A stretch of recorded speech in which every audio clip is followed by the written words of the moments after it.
Hi friends, இன்றைக்கி குலதெய்வ கோயிலில் ஹஸ்பண்டோட அண்ணா பொண்ணுக்கு மொட்டை அடிக்கிறாங்க. அதனால் அதுக்கு போயிட்டு குலதெய்வ கோயிலில் தீபம் வச்சுட்டு வந்துடலான்னு கிளம்பியாச்சு. காலையில் பிரேக்ஃபாஸ்ட் வந்து கடையில் சாப்பிட்டு அதுக்கப்புறம் பூக்கடையில் போய் கோயிலுக்கு மாலையெல்லாம் வாங்கிட்டு கோயிலுக்கு போயிட்டோம்.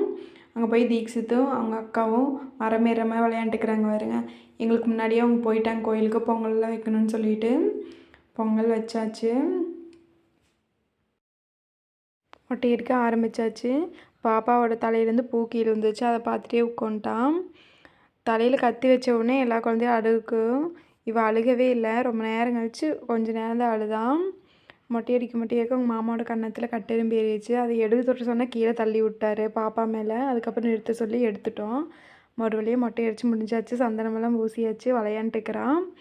அதுக்கப்புறம் தீபம் வச்சுருந்தாங்க, அதில் கொஞ்சம் எண்ணெய் ஊற்றிட்டு அதுக்கப்புறம் உள்ளேயே தீபமெல்லாம் படுத்தி வச்சுட்டு அப்புறம் சாமி கும்பிட்டோம். சாமி கும்பிட்டு முடிச்சுட்டு குழந்தைகளுக்கெல்லாம் பொங்கல் போட்டு கொடுத்து அவங்கெல்லாம் சாப்பிட்டுக்கிறாங்க.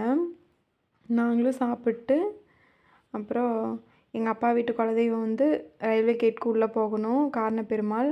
அங்கேயும் போய் தீபம் வச்சுட்டு போயிடலாம் அப்படின்ட்டு அங்கேயும் போனோம். அங்கே போகையில் தான் அலங்காரம் பண்ணிகிட்டு இருந்தாங்க, அதனால் வெயிட் பண்ணலாம் அப்படின்ட்டு உட்காண்ட்ருந்தோம். தீக்ஷித்து செல்லியனும் அங்கேயும் விளையாண்டுருந்தாங்க ஸ்டெப் இறங்கி இறங்கி. எங்கே போனாலும் இவங்கள பார்த்துட்டே இருக்கணும், அதுதான் நம்மளோட வேலை.